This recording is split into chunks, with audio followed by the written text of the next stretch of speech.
কথায় আছে, পকেট খালি তাও কখনো না করতে দেখিনি।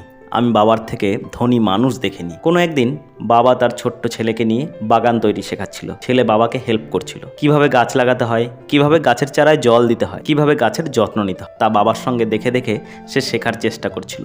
এমন অবস্থায় তার বাবার মনে হলো ছেলের একটা কঠিন টেস্ট নেওয়া যাক। তিনি বললেন, যাও তো, ওই যে বাগানের কোণে একটি বড় পাথর পড়ে রয়েছে, ওটাকে সরিয়ে ওখানে একটি চারা গাছ লাগানোর চেষ্টা করো। ছেলে বড় একটি কাজ পেয়ে ছুটে গেল পাথরটি সরাতে, কিন্তু ওই পাথরটি ওই ছেলেটির পক্ষে যথেষ্ট ভারী ছিল। সে না পেরে বাবার কাছে ছুটে এলো, বলল, বাবা, তুমি আমাকে এত কঠিন কাজ দিয়েছো, এটা আমার পক্ষে সম্ভব নয়। বাবা বলল, যাও, এটা তোমার কাছে একটা চ্যালেঞ্জ।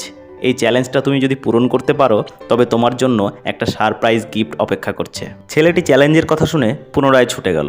প্রথমে হাত দিয়ে, তারপর সমস্ত শরীর দিয়ে, লাঠি দিয়ে, দড়ি দিয়ে অনেক কিছু কৌশল নিল, কিন্তু কোনো কৌশলই কাজে এলো না। সে তখন ব্যর্থ হয়ে জোরে জোরে কাঁদতে থাকলো। কান্না শুনে বাবা ভাবলো ছেলেটির বোধহয় ব্যথা লেগেছে। ছুটে এলো, দেখলো কিছুই হয়নি।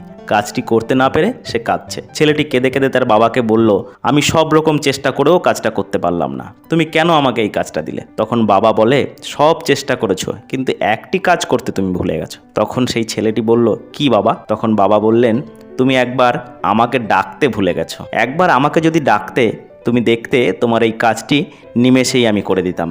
জীবনে যখনই আমাদের বড় কোনো সমস্যা আসুক, প্রথমেই আমাদের বাবাকে মনে করা উচিত, কারণ সারা জীবন বাবা আমাদেরকে হেল্প করে গেছেন এবং তিনি সব সময় তার সাধ্যের বাইরে থেকে কাজ করে গেছেন।